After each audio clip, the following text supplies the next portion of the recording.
Misunderstood. Intergenerational conversations. Hello, welcome to today's episode of Misunderstood Podcast. My name is Mercy Agadara and I'll be your Gen Z buddy for today. And to be with me here is... Yes, Madam Buki Femi Ajala. Baby boomers!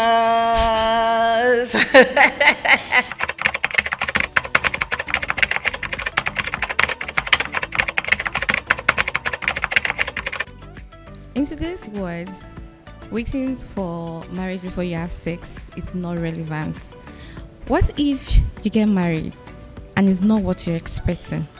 What if you get married and the man is above your expectation, like he's nothing, like he's not doing the exact work? What if you marry and you find out that this man has a low sperm count, that you can't give birth because you do not know about his sexual life? So to me, I prefer you explore your sexual life before you get married. Mercy. For me, it's a no. And I'll tell you why.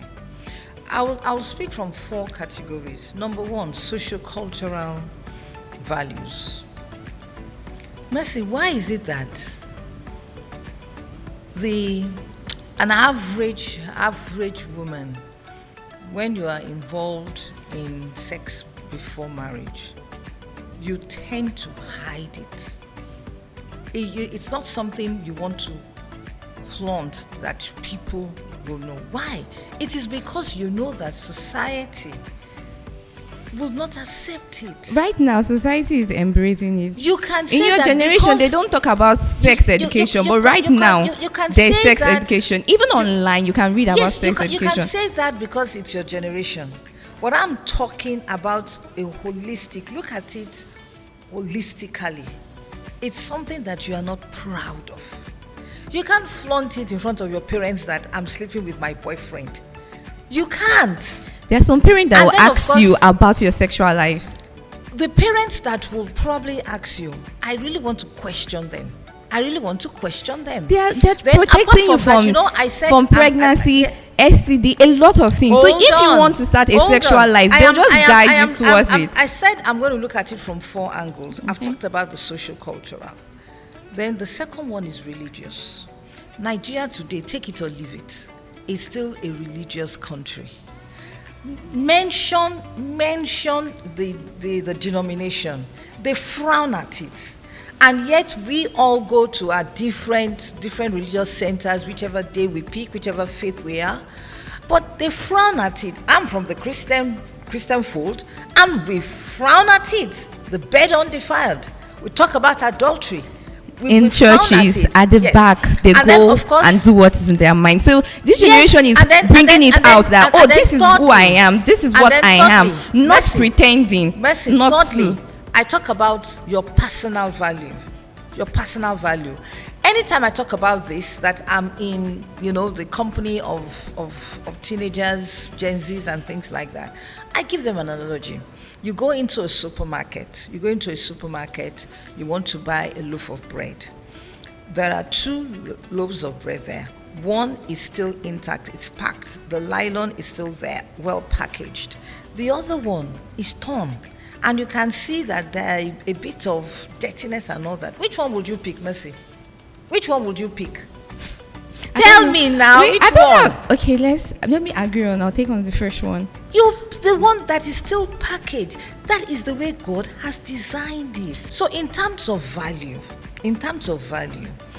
this is your treasured gift. It's your treasured gift. It is who you are that you're supposed to present to your husband.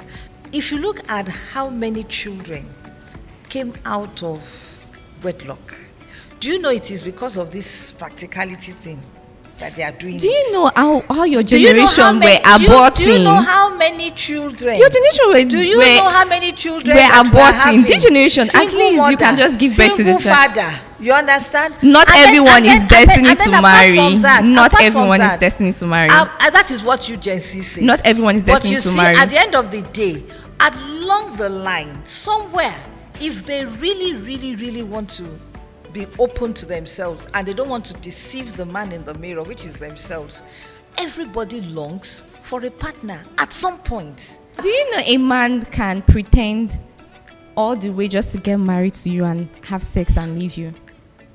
We are not talking about sex after marriage.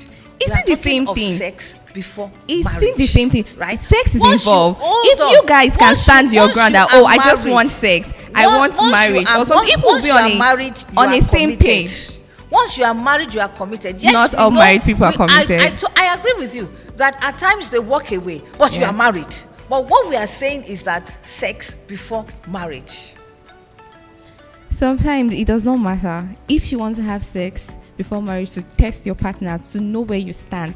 What if the man can reproduce? You know that this man can't, and you cut off and find You someone don't have else. to practicalize it before you know that he has a low sperm count or whatever it is. You can actually test it. All these things can be done. And I'd mentioned it that it's just because they want to have their way. They want to eat their cake and have it. The God designed sex for marriage. So now you want to have it before. Now you are now looking for a way, to package the whole thing and look as if yes, it's good. But let's look at the facts. Let's look at data. Let's look at statistics. Does it worth it? It does not.